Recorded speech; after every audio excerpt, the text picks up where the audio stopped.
Today is the day. It is Selection Sunday, and in just a few hours, the big reveal of the 2022 NCAA tournament bracket.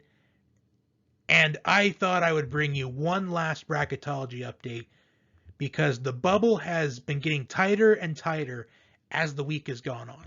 And the big story of the week, the Virginia Tech Hokies win the ACC tournament over Duke in dominant fashion, and they automatically qualify for the NCAA tournament.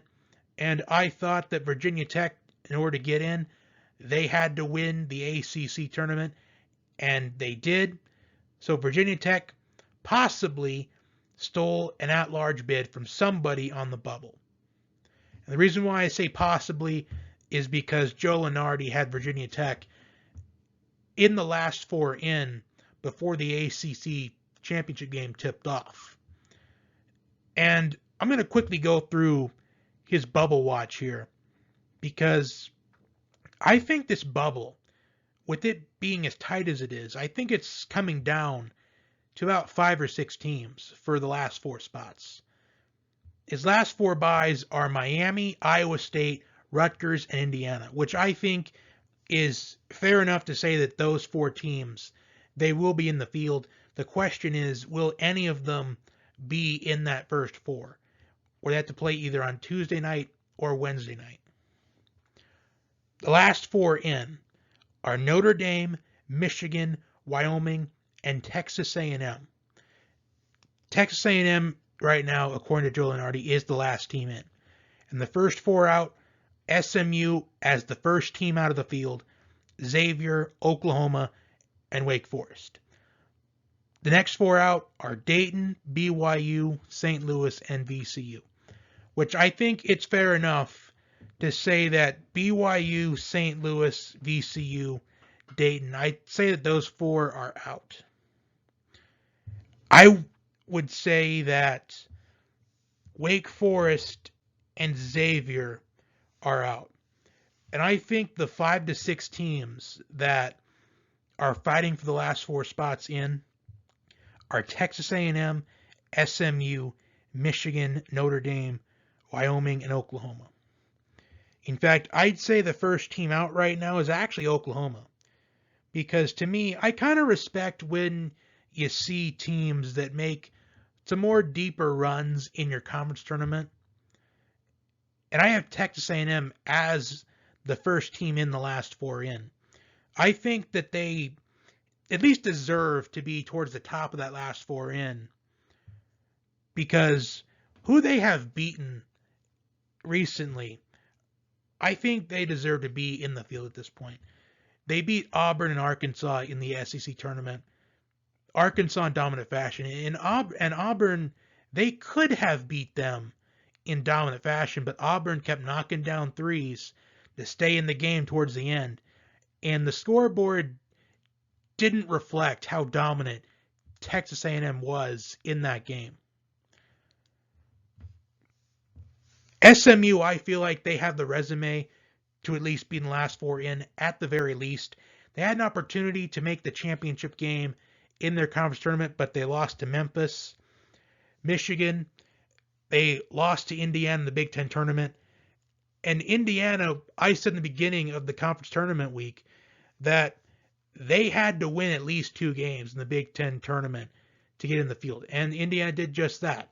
However, I did say they needed to win 3 games just to be safe.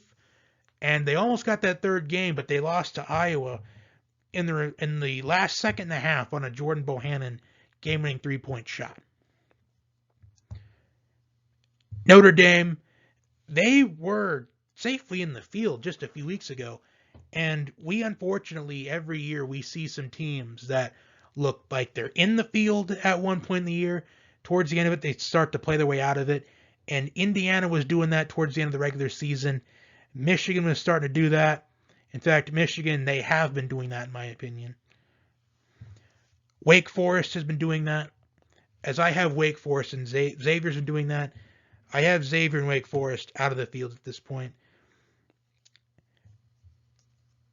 Oklahoma, you can argue and say they got cheated out of potentially having a chance to get an automatic qualifier in the Big 12.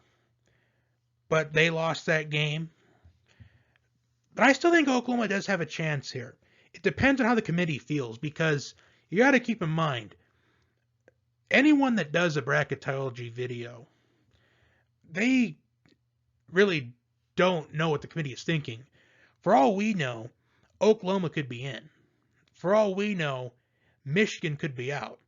For all we know, SMU could be in. For all we know, Rutgers is in the last 4 in. So we don't know what the committee is thinking until we get that bracket revealed to us on Selection Sunday. And with one afternoon left until we get the bracket revealed to us, there is somebody that can play a major spoiler, and that is the Richmond Spiders, as they are in the Atlantic 10 championship game against Davidson. And if Richmond pulls off the upset, they're going to steal a bid from somebody in this last 4 in, and somebody in the last 4 buys is going to be in that first 4 on either Tuesday or Wednesday night. So here's who I think gets in at this point, or at least who I think should be in. I think A&M should be in. I think SMU should be in.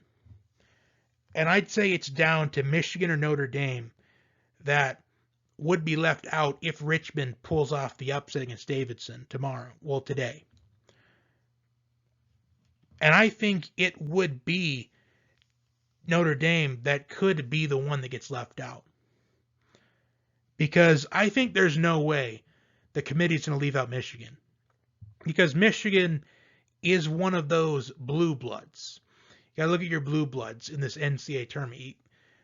You always have Kentucky and Kansas and Duke and North Carolina. And Michigan's part of that blue blood. And some want to say Gonzaga, but I feel like you got to win a championship before you're considered blue blood. I mean, Michigan State, historically Syracuse, but Syracuse is not in the field this year. I mean, even historically, Indiana's pretty historic of a blue blood. UConn, pretty historic blue blood. And I personally feel like the tournament committee, I feel like that they will go out of their way to be in favor of a historic blue blood than somebody like a Wyoming, who I have Wyoming as my second team out. And Wyoming, they have kind of played their way out of the tournament in these last couple of weeks.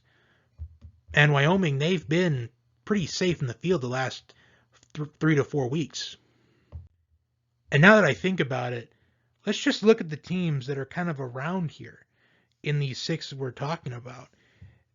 Michigan, as much as people have been saying that they don't deserve to be in the tournament, they're not going to be in the tournament, I'll tell you this right now.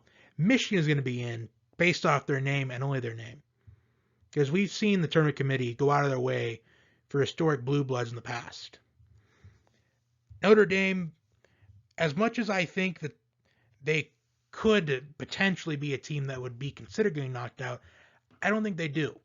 Because Notre Dame, I'd say, even though they're not a blue blood or a popular team in college basketball, I just feel like Notre Dame athletics is pretty popular in general. So is Oklahoma. And Notre Dame and Oklahoma, they've got extremely loyal fan bases for nearly all their athletics, if not all of them. And they're more bigger markets, believe it or not, even for college basketball. So I don't think Notre Dame is going to be the one that gets the boot. It's probably going to be A&M if they lose to Tennessee that gets the boot, even though they shouldn't get the boot.